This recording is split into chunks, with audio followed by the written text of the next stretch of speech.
introducing Dr. Schmidt, who will help us understand the emergent patterns of climate change.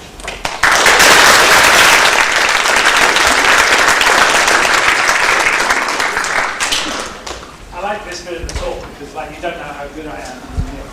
There's a potential. You might think that I'm great, and then you think, oh, maybe he's going to be terrible. And so it's like, if you go either way. I'm going to talk about climate. I'm going to talk about climate modeling. I'm going to talk about complexity of climate. And that's, normally you try and simplify things, you try and make things understandable. But climate is not like that. You can't make climate into a small little reductionist box. So, let me show you a picture. This is animation. Clouds over North America. Can you hear me? Everybody in the back? Can you hear me now in the back? It's very sensitive. Okay. Yes. Feedback. Yes. Feedback. Complexity. It's an animation. Clouds over North America. Quick vote. Is this satellite data or is it a computer simulation? Computer simulation. Satellite data. Interesting. Okay, half. It's a computer simulation because actually you would see the sun changing on a daily basis, and you would see the sun and the clouds all the time. But this is a computer simulation. It's a very high resolution computer simulation where we're trying to capture all of the different patterns that you can see. These kind of wavy features, this is something in these kind of roll waves that we see here. These happen a lot. It's complex. It looks like the real world. It doesn't repeat. It's chaotic. It's very dynamic. And all of the things that we care about in climate are like it, right? They're not easily reducible. You can't put it into a little box and say, oh, I'm going to have a small climate that can study it in the laboratory. You can't. The climate is one big thing. It's a whole, and you can only really study it as a whole. And that causes problems, right? If you started to look at this years and years and decades ago, people thought that, if you just waited long enough, it would repeat itself. But it never does. All of the patterns look like they're analogous to something else, but they're never quite exactly the same. But the pattern never repeats. And so you'd be waiting forever if you thought that you could predict climate or predict weather just on the basis of analog.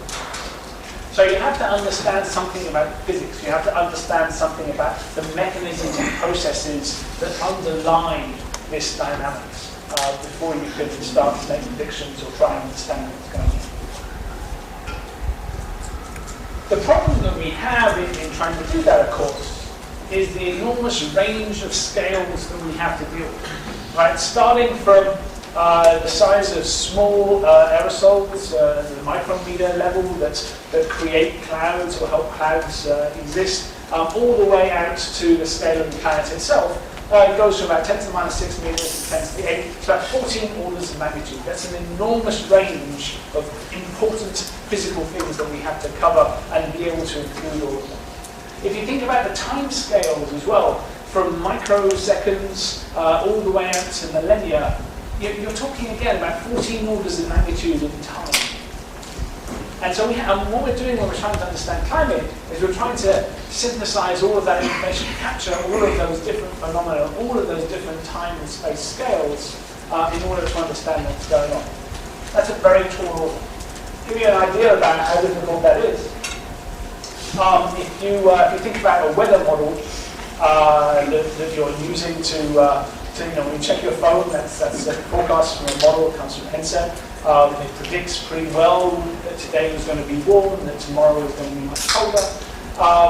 Those models have scales that go from the global scale here down to about tens of kilometers out here, and they're run from like a half hour out to a few days, right? Maybe a couple of weeks. Right? That's the resolved physics that these weather models encapsulate. But anything that happens on a smaller scale, sorry. Oops. No.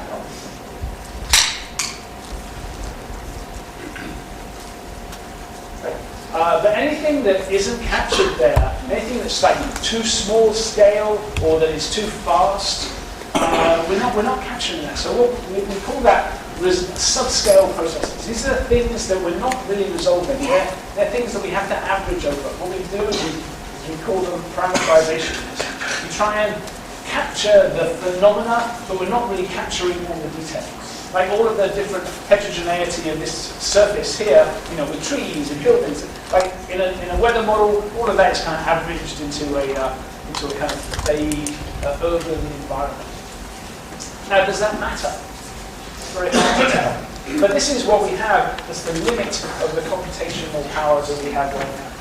If you take a climate model, back in the 1990s, they would go for longer times. But they would only use a smaller amount of space. So you would have, they would have grid boxes that were maybe 400, 500 kilometers across.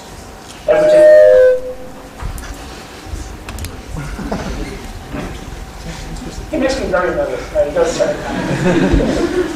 Sorry, that's going too hard. Okay, is that better? Too low. Okay. 1, 2, 3, 4, testing. Okay? Okay. Climate models back in the 1990s would only take up that little part of the space. Larger dimensions, but they would take larger footprints, but a longer time. Back in the 2010s, we've been working on this. We're doing better. We're including more processes, and so we're kind of getting to the level that weather models are running, and still running for a longer time period. But we still have this huge amount of sub-grid scale processes that we're not really resolving. So how fast do we get better?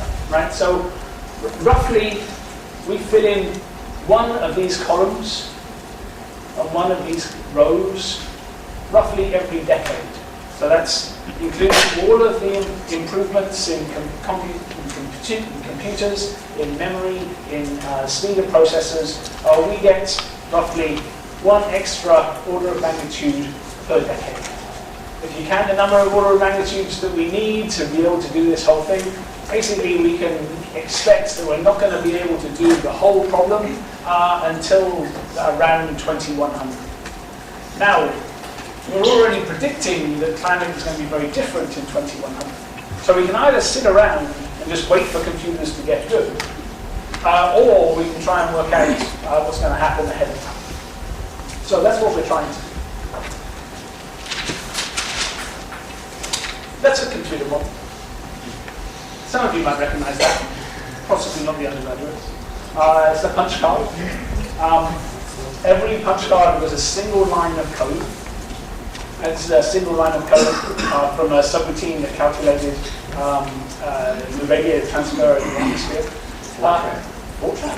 Thank you very much. Yes.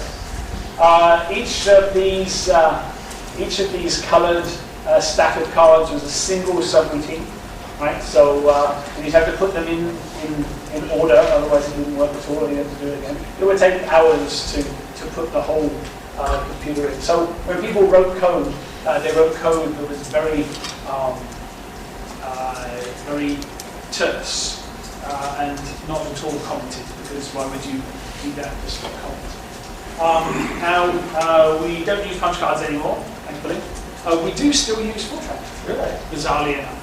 So, if you're looking for a second career, yes, we still do use Fortran. Fortran's changed a lot since these days. It's actually a much more modern computer language than it used to be. But we have roughly now something like 1 million lines of legacy code that runs the models that we build, and that isn't the work of a day to translate it into JavaScript. So we're not going to do that. So we're sticking with Fortran for the time. How how do we build a model? So this is a question that people often ask. What goes into actually creating a model? What does a model even look like?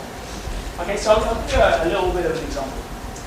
So this is a picture of sea ice in the Arctic. I think I took it. I was flying to Beijing, and there was a clear day, so we were in the North Pole.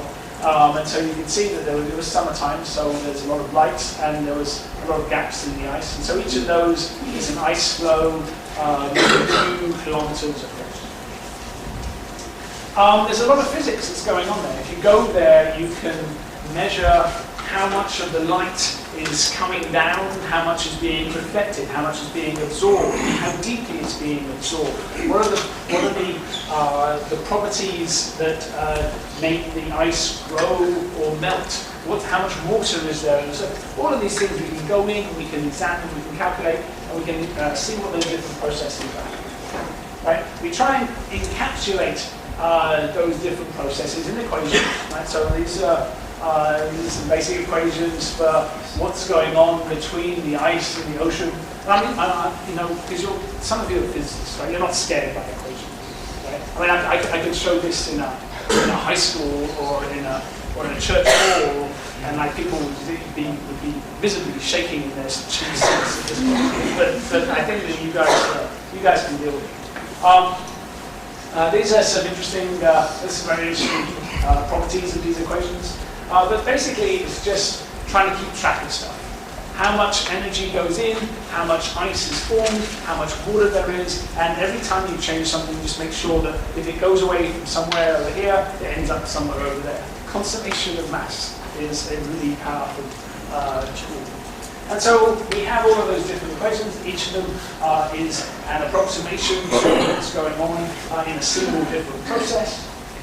And then we encapsulate that in code, right? So this is about 400, 500 lines of code that do all of those equations in Fortran. So this is a subroutine that melts the sea ice if there's enough energy to do so. And then you kind of put it all together. So that's one piece, right? And then we have it tied to another piece associated with radiation or cloud formation.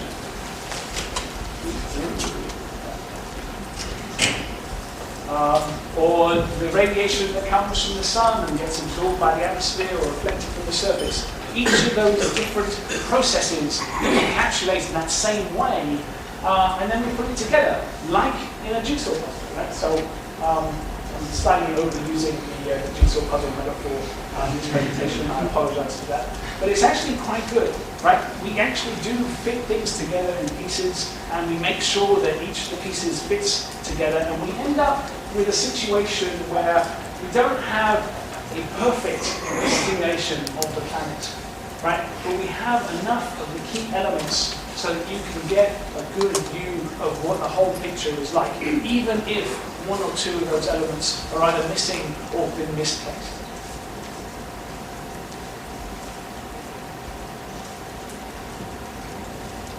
So when you put all those pieces together, what you end up with is a simulation where a lot of dynamics and a lot of properties are emergent. Right? So you might have heard this term before. All of these different things that you can see. This is one particular diagnostic of the total amount of water vapor in the atmosphere. Right? So as you know, there's more water vapor in the tropics. It's hotter and sweatier there. Here's the Gulf Stream, right? And so this is where you're going to see some hurricanes form. Here's some tropical cyclones in the Sea of Japan. And that's doing a little nice dance around each other there. There's a hurricane there. Right? Okay, bye-bye. These are all emergent properties. There was nothing in the code that said do a hurricane. There's nothing in the code that says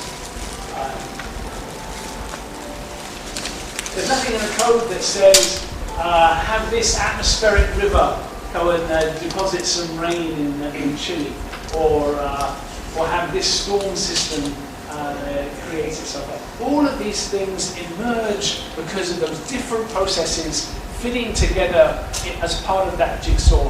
One process affects another, which affects another, which affects another. The dynamics here is it's homegrown, right? It just emerges from the code. You don't have to do anything.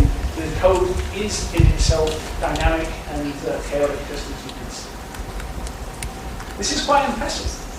And if this was all we were trying to do, this would still be impressive, right? What you're trying to do here is, by understanding all of those small-scale processes and how they all fit together,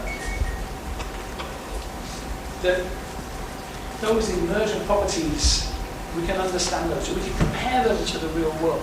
And if you do compare them to the real world, they actually look pretty good. You see those atmospheric storms, you see those hurricanes and tropical cyclones, you see the storm systems in the Southern Ocean, you see the storm systems in the North Atlantic. All of those things are happening in the real world as well, and now they're happening kind of by magic inside the computer program itself. But this isn't all we're being asked to do. We're being asked to do something else entirely. We're being asked to understand not just what happens in the system as it's kind of just rosying along, but what happens when you kick that system. What happens when external things push on that system and make certain patterns, certain emergent properties shift, move, change state.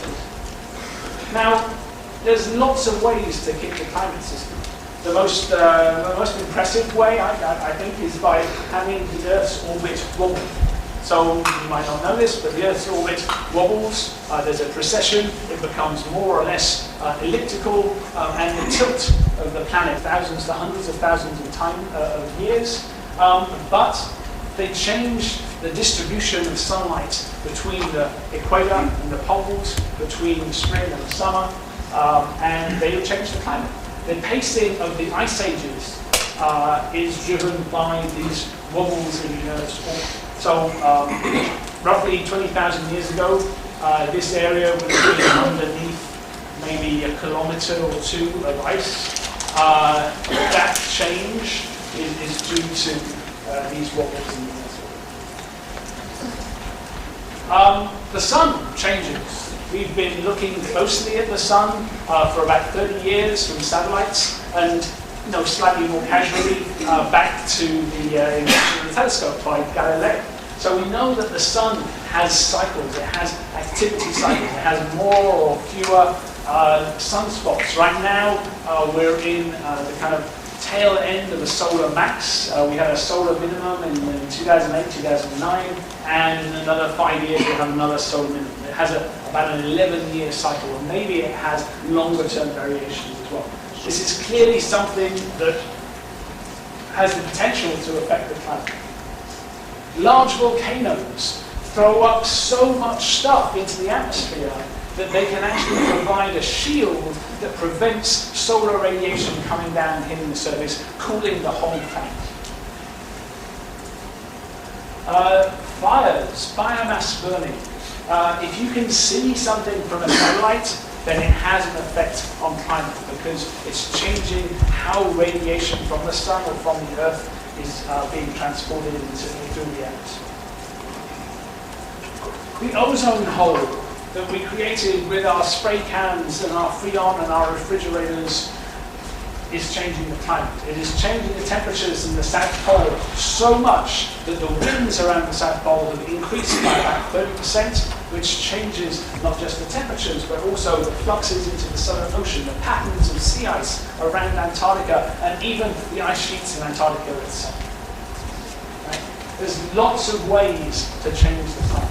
If you chop down a forest, you change the color of the ground underneath the canopy, and it absorbs or reflects more or less light. It changes how water gets cycled through the forests, and that again changes the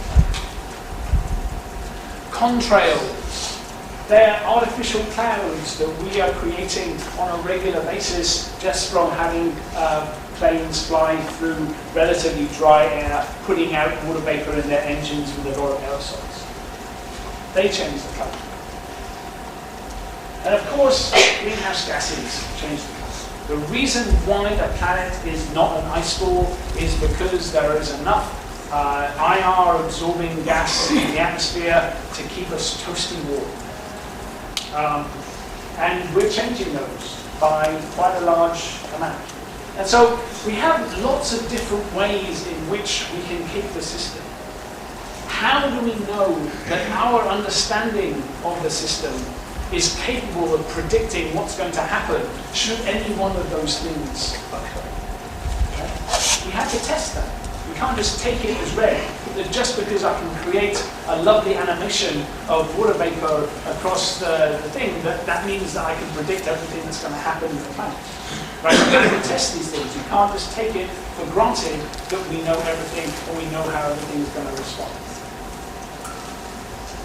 So, let me introduce the notion of skill. Right?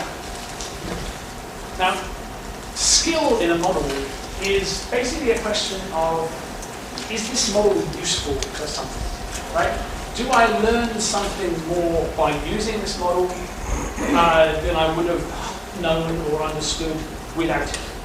It's not a statement about perfection, right? When I had that picture with the jigsaw pieces, there were some gaps. Right? There are gaps in these models. There are gaps because of those small scales that we're not resolving. There are gaps because there might be chemistry that's going on that we don't understand. There might be aerosols in the atmosphere whose properties we don't fully understand or whose distribution we don't fully know. Right? So the models, because they're always approximations, they're never perfect. They can't possibly be as good as the real world. And so if you're waiting for a model to be perfect before you think it can be useful, you will be waiting forever, and in fact, that would be totally anti-scientific, and you shouldn't use this investigation. Okay, so what you're doing when you're modeling is trying to see if you can capture an essence of what's going on in the real world and have it be skillful enough, not perfect, skillful enough so that you can make a prediction that you couldn't otherwise have made and have it come true. Right? So that's what skill is all about. Right? A models are skillful, it gives better predictions than what you could have first thought. Right? So if you think that we can predict things just by drawing a few dots and then putting a line through the middle, that's a statistical model. You know, some things you can predict like that, but a lot of things you can't. Timing you can't. What happens when a volcano goes off?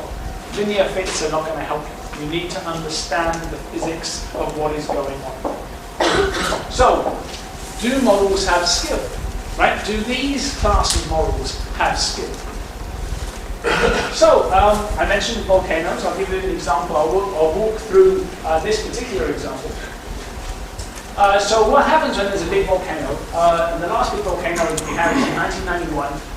June 1991, there was a volcano in the Philippines called Pinatubo that erupted.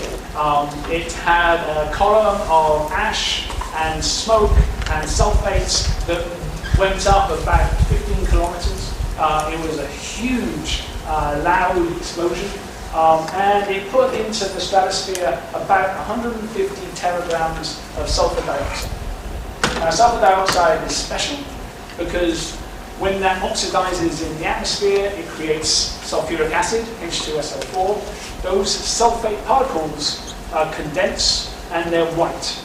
And so what we did was we put in a huge amount of sulfuric acid into the stratosphere where it sat around for about 3 years.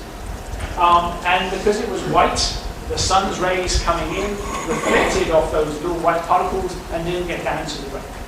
So this measurement here, the aerosol depth, that's how much light is being prevented from getting to the surface because of all of those little small particles. That was observed, right? So because of that extra reflection, that meant that there was more energy going out of the system than was coming in. Right? That means that there was an imbalance. And if I have more energy going out than coming in, what's going to happen? Right? It's going to get colder. So that's what the models are supposed to capture. So does it get colder in the models? And the answer is yes. So here are the models.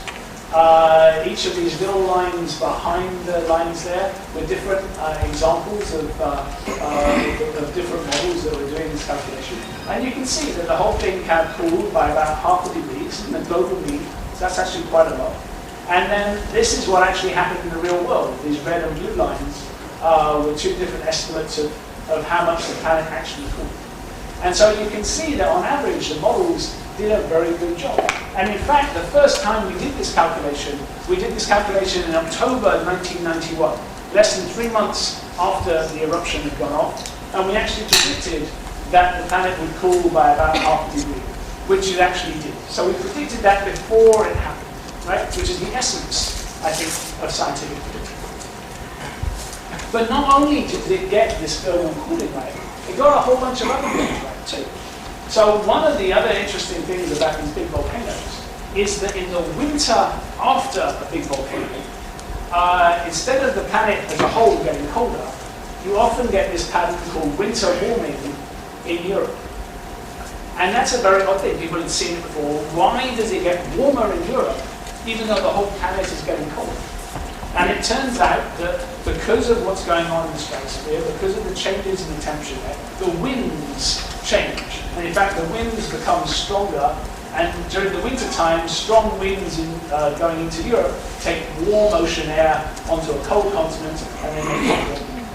And that dynamical feedback, that dynamical mechanism is also captured by the models in response to these big volcanoes. So we're testing out a whole bunch of different mechanisms. We're testing the radiation, we're testing the temperature, we're testing the dynamics, we're testing the hydrological cycle of the changes in the rainfall, all of which demonstrate that the model is producing better predictions than you would have been able to get just kind of sitting down with a pen and paper and thinking about it a little. There are lots of other examples. Solar cycles. When we see a solar cycle going from max to min, we often see changes in ozone in the stratosphere and changes in temperature. The models capture these things skillfully. The changes in the orbital cycles, these rolls, not just from ice age to ice age, but on shorter time scales. 6,000 years ago, the northern hemisphere was, during the summertime, a little bit closer to the sun. That meant the summers were warmer. The models capture that and they match the observations that we see, particularly in Europe and North America. Changes in the ice sheets and what happened during the ice ages, what happened to the temperatures because of that. The models are skillful at estimating that the whole planet was cooler by about 4 to 5 degrees Celsius during that time.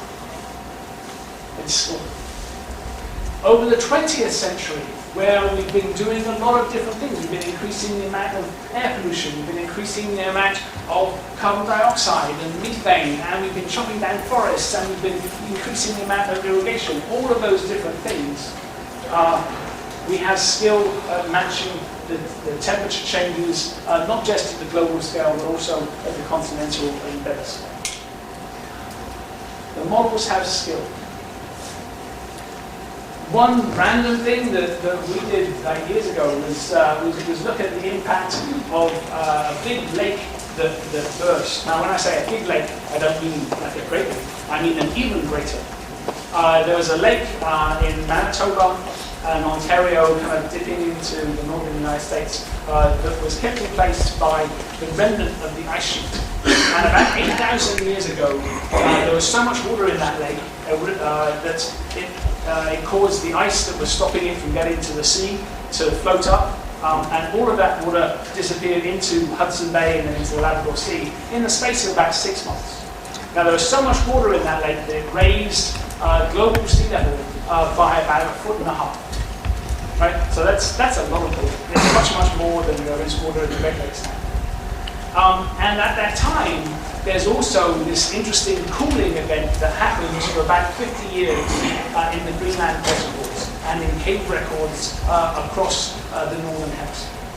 So we tested that in a model, and it turns out that yes, the model is skillful at producing that cooling in those places, in those proxies, at the same time that that water is going into the North Atlantic and changing the ocean circulation. Okay, so these are very diverse and interesting things to test the models with. And in almost all of these cases, the models have skill. They're not perfect matches, there's things they don't get, but they are always better than what you would have had out with them. Now this is another animation from a computer simulation. And again, I want to use this to demonstrate how connected all of these things are. So each of these different colors is a different kind of aerosol, a different kind of small particle that you would find in the lower atmosphere.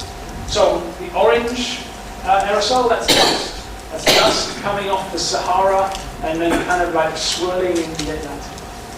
This white puffy stuff that you're seeing here, that's sulfate pollution from the burning of highly sulfurous coal. Right? And you can see there's a lot of that over China, right? And a lot of that over India as well. These red dots, each of these red dots is a fire. Those fires are producing biomass, burning aerosols, organics, soot particles, those are in the green. These blue, light blue dots there that you're seeing associated with these tropical cyclones, that's sea salt. Right? So if you're near the coast and you can taste the salt, right, on the air, those are small sea salt particles, and they're really important for helping control clouds and all sorts of things. And so they're in the blue. Now all of these things are connected. You can see that they're being swept along in the circulation. You can see these are storm patterns in the Southern Ocean. They're going through, like, I've been on a boat in the Southern Ocean, and we sailed from there to here, and let me tell you, these are big storms, and the rain is horrendous, and there's a lot of sea salt in the air. And if you look carefully here, there's a volcano going off just north of Madagascar, and that's sulfate pollution that's coming from. All of these different elements have to be included together. They affect the clouds, they affect the radiation. They are in turn affected by the dynamics. And when you're asking questions about air pollution and climate change and weather and how all these things are all going to fit together, you have to include all of that all at the same time. I want a small question. Are they real time scale? I'm sorry, are they real? Time scale is real, yeah? Time scale, this is a simulation for a year. No, simulation for a year, but the time scale you're using the real time scale, that kind of dynamics. Yeah, I mean, so what you're seeing here is synoptic scale events. So for a weather event across the Pacific is a few days. So this is, you're seeing a year in 2 minutes. I mean, they're real time, that's real time? Mostly real time or? Sorry, I mean, this is a simulation, it's not. The inputs are real, but the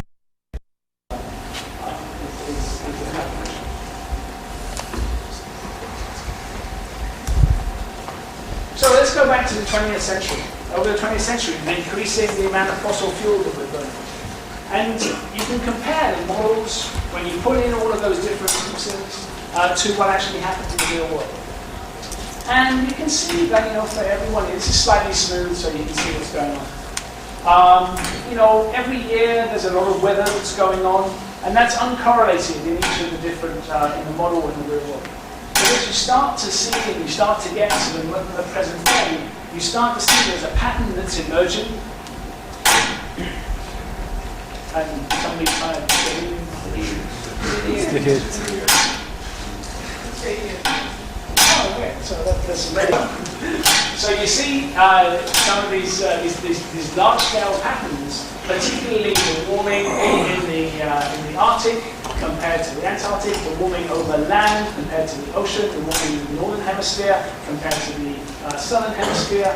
These large-scale patterns, these are signatures, these are fingerprints of the forced change, the change in the climate that's being driven by those external factors that are kicking the system. and the models have skill.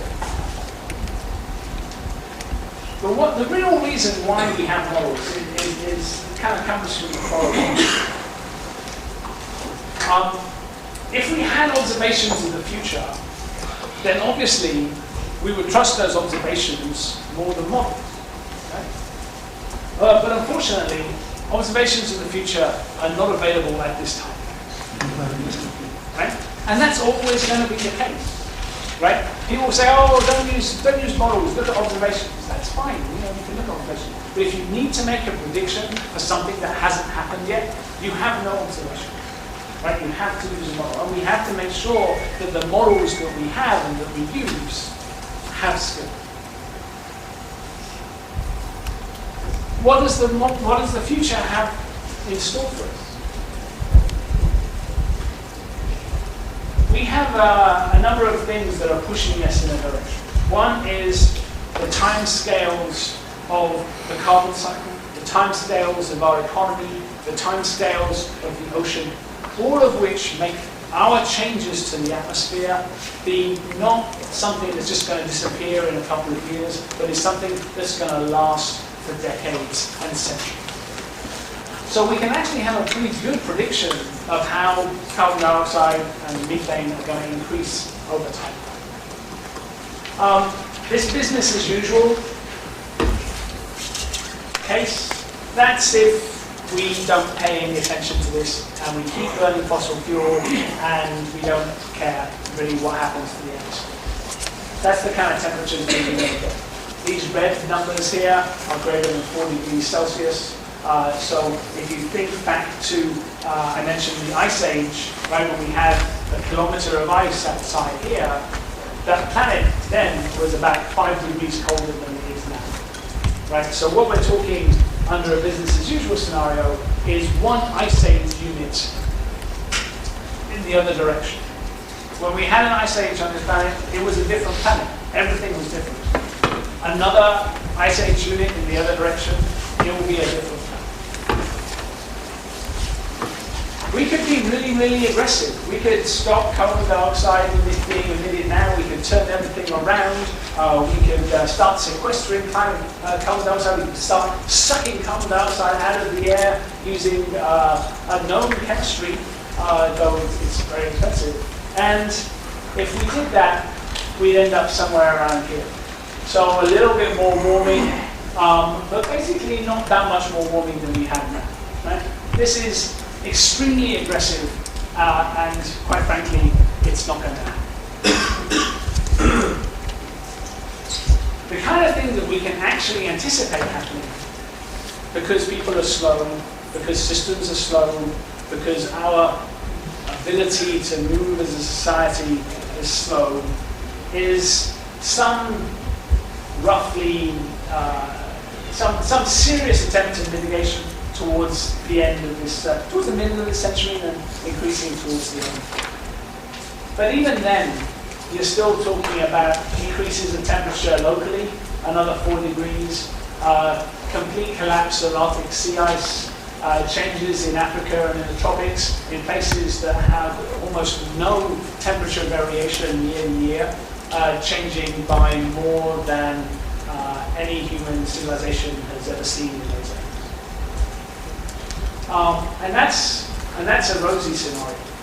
So the other way of doing this is, oh my gosh, not going to happen, and oh dear.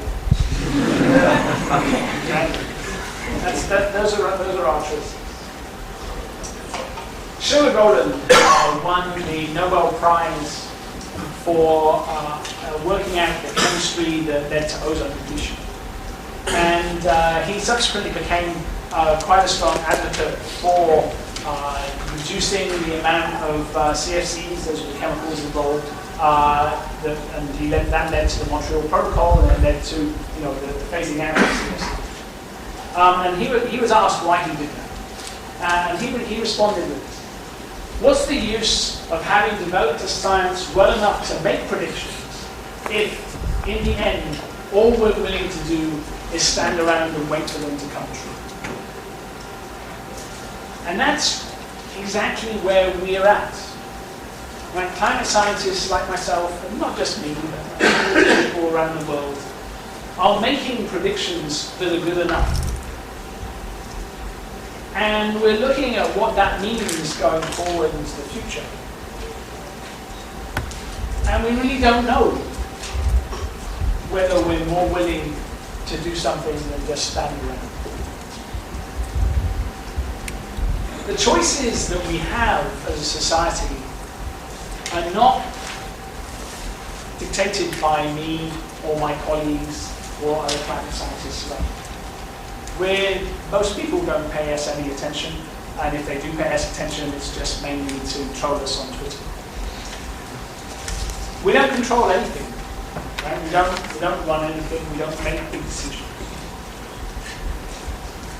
And yet, we've come up with stuff that is concerning. That is concerning not just on a local and kind of I'll give it 5 minutes of my time kind of way, but on a geologically significant kind of way. We're changing the system so much that in millions of years' time, whatever space aliens are digging through the sediment from the ocean or the ice cores that are, well, there won't be any ice cores left, but the sediment and the traces of our civilization, we will have a geochemical signature that is stronger than the signature at the end of the Cretaceous period when all the dinosaurs disappeared. Right? We have affected the system in a geologically important way.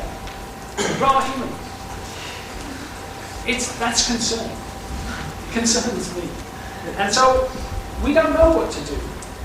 We don't know whether to stand around and wait for these predictions to come true and then get a pat on the back and say, oh yes, your models were skillful. Well done, people. Right? That would not be good. Right? We would much rather have somebody come back and say, well, maybe your models would have been successful had we gone down that path. But we don't know, so fine. No more funding for you. It's a puzzle. You're younger than I am by roughly 20 years on average. You will see these things if we don't do anything. You will see these things. Your children will see these things. You will have this in the background of all the things that you do and all the things that you decide and all of the environmental issues that come up. This will be the background upon which all of those plays are staying. I'm glad you came to this talk. I hope you found it enlightening. And I really, really hope that you're not going to just stand around and wait for this stuff to come true.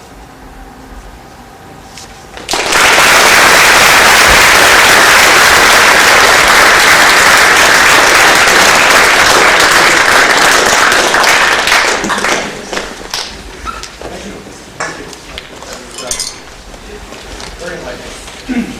We have time for questions. I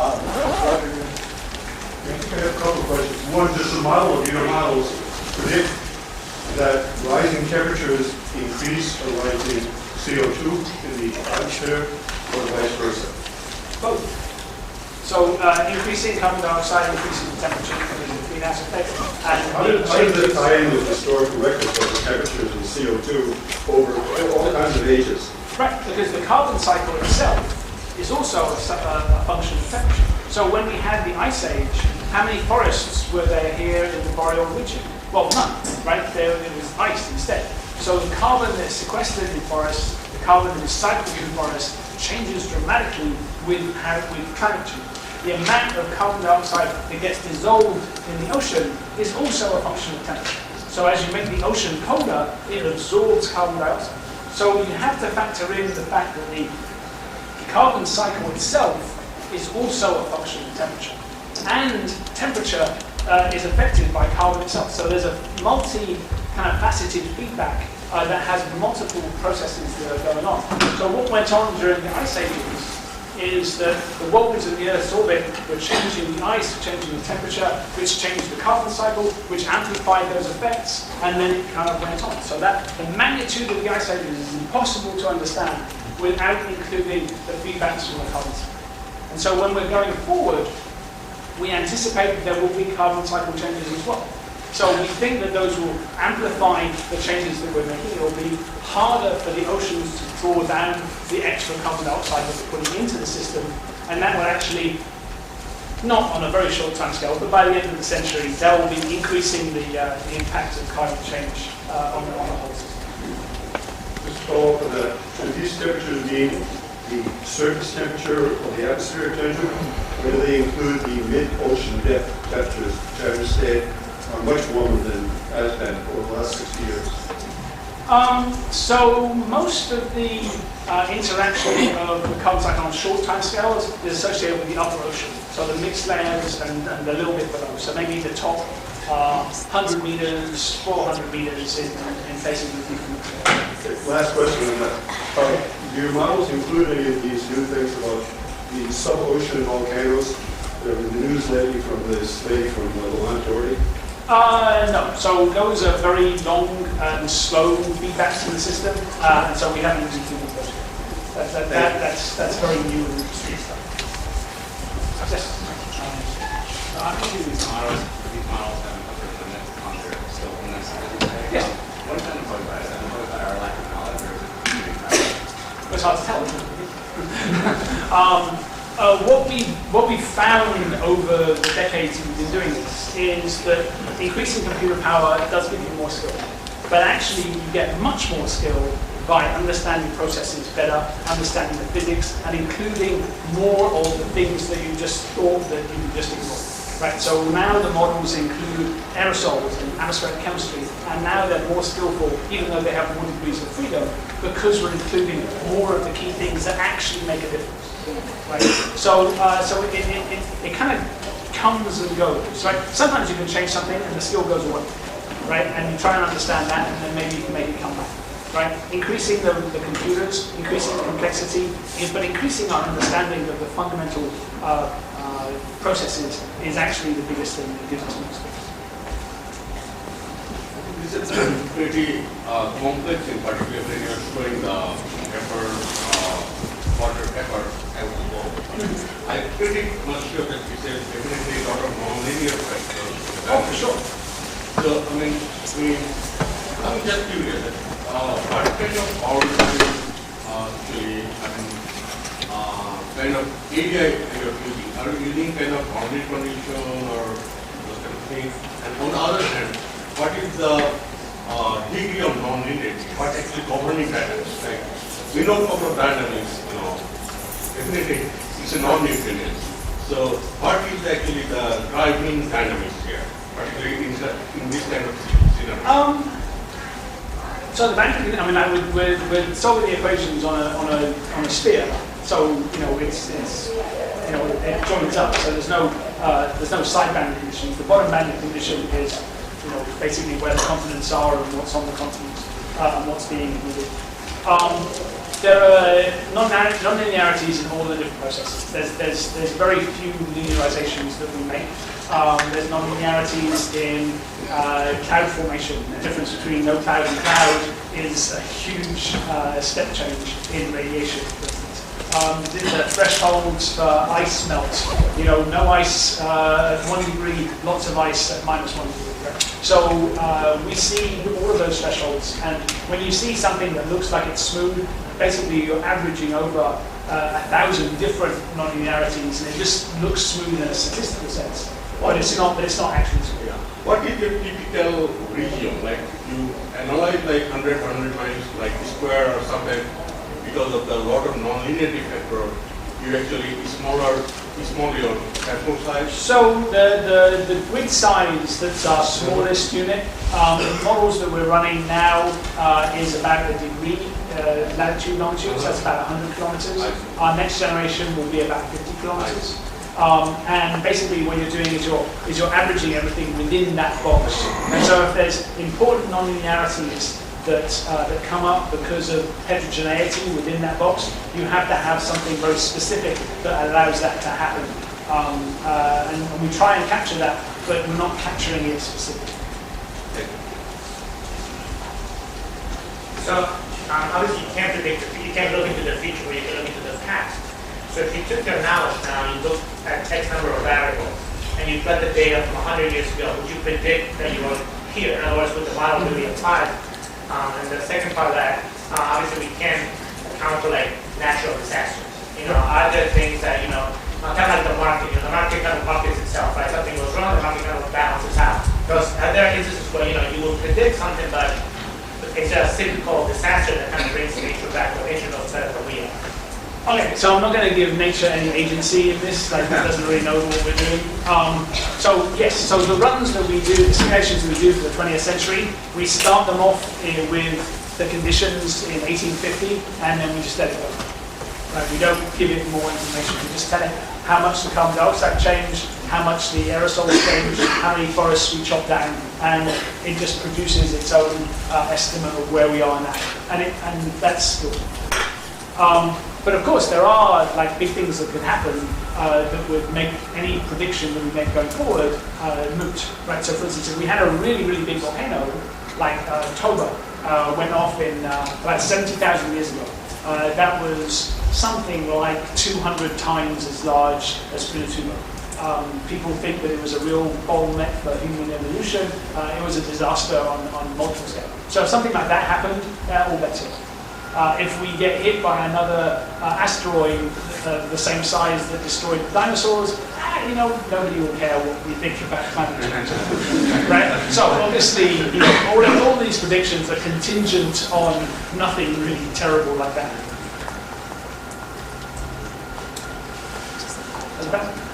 What I understand, the saturation of carbon dioxide in the oceans is going to be Sequester carbon dioxide in warm ocean. So we know how many years left we have that the ocean can continue to absorb carbon dioxide. It's not a question of like you've got 10 years left, you've got 20 years left. That's not how it works. So right now we're putting about half of the carbon dioxide that we put into the atmosphere is going into the deeper ocean. Mainly in the Southern Ocean, where there's a big connection between the surface and the deep ocean, and also in the North Atlantic, where we've also got convection that takes surface water and pushes it down quite deep. That will continue to happen. But the amount of carbon dioxide that's actually in the surface water will decrease as the temperatures rise. So the water that gets sequestered down will have slightly less carbon dioxide. So that's part of the feedbacks to the carbon cycle that we mentioned earlier on, that's going to make, for the same emissions into the system, we're going to have more left in the atmosphere. But it's only a little bit more, and for at least for the next 100 years or so. So it's a factor, but it's not the dominant factor. The dominant factor for increasing carbon dioxide and therefore increasing global warming is going to be our emissions. From what I understand, that Arctic caps contain a lot of greenhouse gases trapped inside of them from the past. Does that have a major effect as the ice is melting? Will that actually have a major impact in the amount of greenhouse gases in the atmosphere? And will that change the models significantly? Right, so that's a great question. So the gas that you're talking about is not actually in the ice.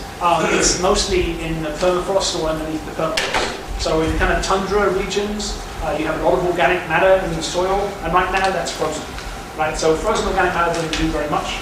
As that starts to thaw, depending on how wet it is, little critters will start to eat it, and they'll produce carbon dioxide, or they'll produce methane if it's wet.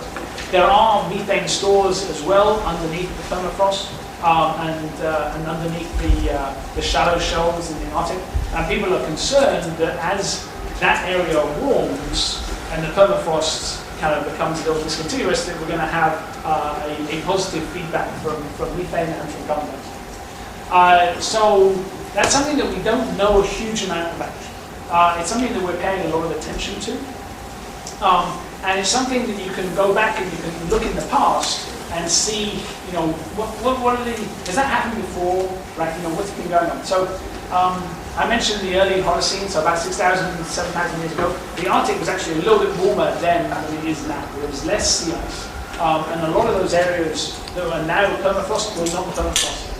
And there's a small change in here, but there's nothing like like some huge climate changing explosion of methane that some people have talked about. If you go back to the last interglacial, so you go back an ice age, and you go back to the time before that when it was a little bit like this. It was actually a little bit warmer than this because of the way the Earth's orbit is working.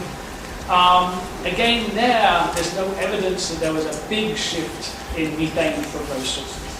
So it's one of those things that people have thought about, they're paying attention to, but it isn't something where you can say definitely something terrible is going to happen.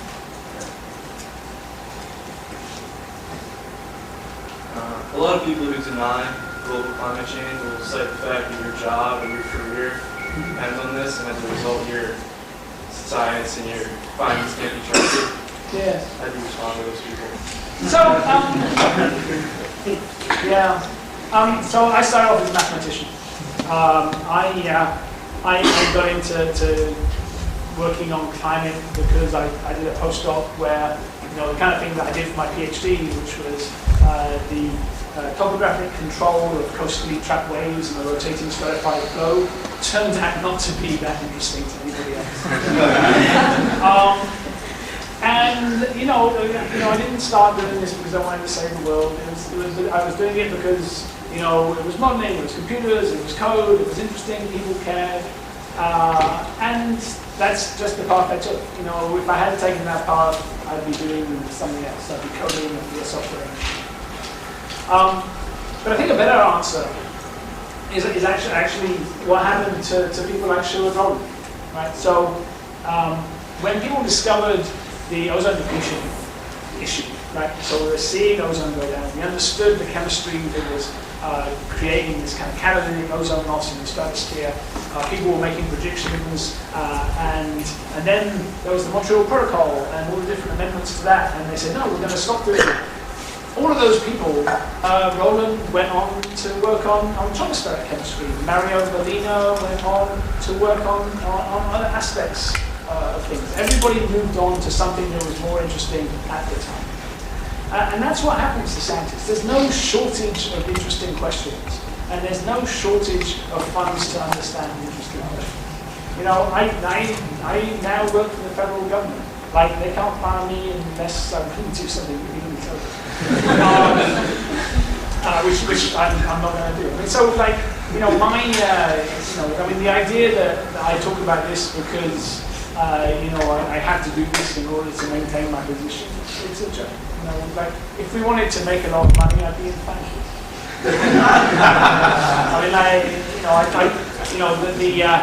The wealth and fame that has accrued to me by being a public communicator on climate change has got me a very small one-bedroom apartment with a pregnant wife and us thinking, where are we going to live?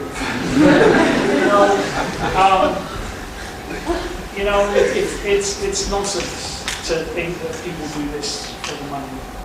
And so a lot of times when people say that, it's kind of projection, right? It's like, well, that's what I'd be doing, but that's more a reflection of them than it is a reflection of us. So this was great, thanks. I work on water ethics in Korea. So these questions of resolved physics and patterns of atmospheric water vapor and how that relates to hydrological cycles versus the subscale indeterminacies. Some very interesting ways when we're talking about, say, California and the drought. And one thing that I notice as a factor of human psychology is when we talk about modeling and skillfulness and how uncertainty isn't necessarily a problem there, it's just a factor of the future being uncertain. A lot of people often point to the fact that they don't use these words, but they say the subscale indeterminacy is a problem because if your models are so good, why can't you predict what's going to happen to the creek in the back of my house, on one hand? Or they say, well, I don't see it. Because in the US, in various ways, we're protected from some of the biggest impacts thus far. And as a major public communicator on this sort of thing, how do you engage those sorts of conversations? I mean, for example, Twitter is 140 characters. So it's hard to get into a lecture on that, especially when trolling is such a happy pastime.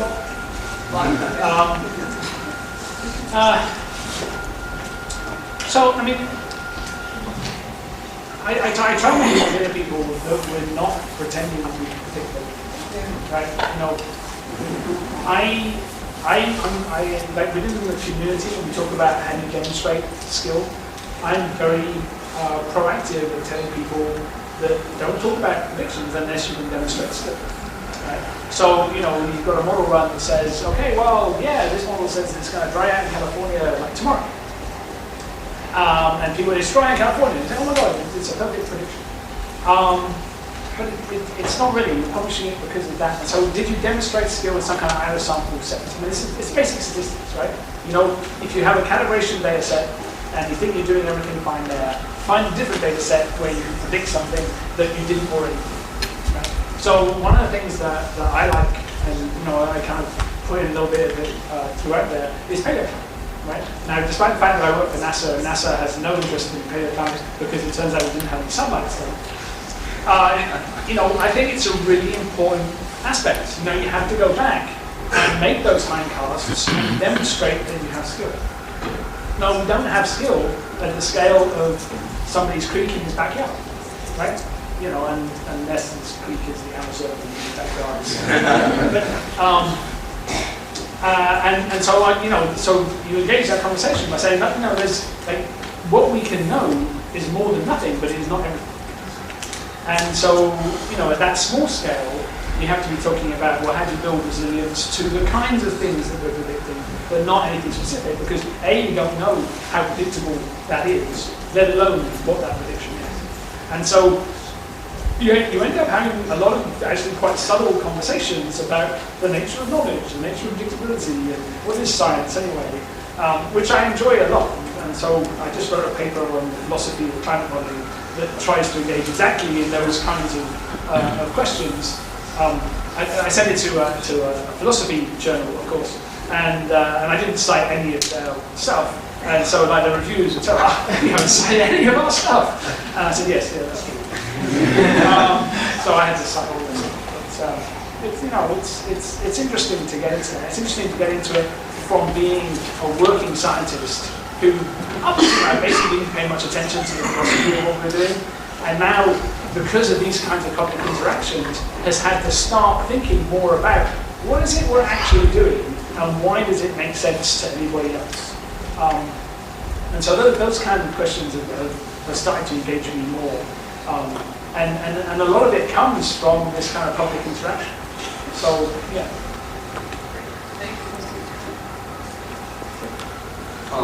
As like the temperature rises, there's kind of like a loss of biodiversity, and like certain species die and whatnot. And like because there's a loss of biodiversity, ecosystems change significantly.